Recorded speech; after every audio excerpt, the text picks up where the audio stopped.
네, 아동 성폭행범 김근식이 16년 전 또 다른 미성년자를 강제추행한 혐의로 만기 출소를 하루 앞두고 다시 구속됐습니다. 재판에 넘겨져서 유죄가 선고되면 김근식은 최대 15년 동안 감옥에 더 있어야 합니다. 취재기자 연결합니다. 홍민기 기자. 네, 사회일부입니다. 네, 김근식 영장이 발부됐고 구속이 됐습니다. 안양교도소에 계속 머물게 되는 겁니까? 네, 그렇습니다. 김근식은 오늘 안양교도소에서 출소할 예정이었지만 또다시 구속되면서 나오지 못하게 됐습니다. 다만 이미 형 만기가 이뤄졌고 새로 구속영장이 발부된 만큼 피의자 신분으로 바뀌어 수감된 상태입니다. 김근식은 과거에 저지른 성범죄 혐의가 추가로 발견되면서 구속영장이 다시 발부됐는데요. 김근식에게 새로 적용된 혐의는 성폭력처벌법 위반입니다. 수감 전인 지난 2006년 당시 미성년자였던 피해자를 강제로 추행한 혐의가 확인된 겁니다.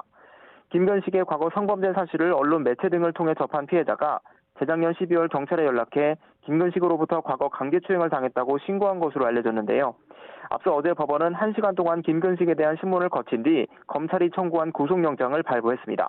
범죄가 소명되고 도주와 증거인멸의 우려가 있다고 영장 발부 이유를 설명했습니다. 이로써 김근식은 오늘로 형기를 모두 채웠지만 안양교도소에 수감된 상태로 검찰 조사를 받게 됐습니다. 기소될 경우 구속기한은 최소 6개월인데 재판에서 만약 징역형이 선고되면 미성년자 강제추행 혐의의 최대 형량인 징역 15년을 또다시 살 수 있습니다. 앞서 김근식은 지난 2006년 5월에서 9월까지 미성년자 11명을 성폭행한 혐의로 징역 15년을 선고받고 복역했습니다. 미성년자 성폭행 혐의로 징역을 살고 출소한 지 한 달도 되지 않아 범행한 거로 드러나 공분을 사기도 했습니다.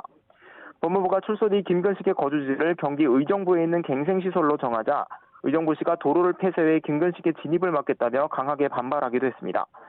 그런데 김근식이 다시 구속되면서 의정부시는 일단 환영한다는 뜻을 밝혔습니다.